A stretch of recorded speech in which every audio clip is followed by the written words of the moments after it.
సరే ఐషు, నేను వెళ్తాను. హా.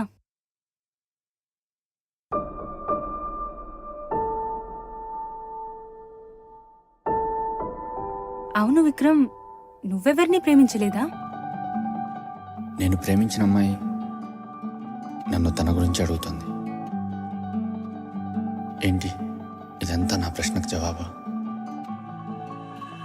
నా కోసమే పుట్టింది, నా కోసమే 2 years తర్వాత మళ్ళీ తను నా లైఫ్లోకి వచ్చింది, నా పక్కనే కూర్చుంది. నేను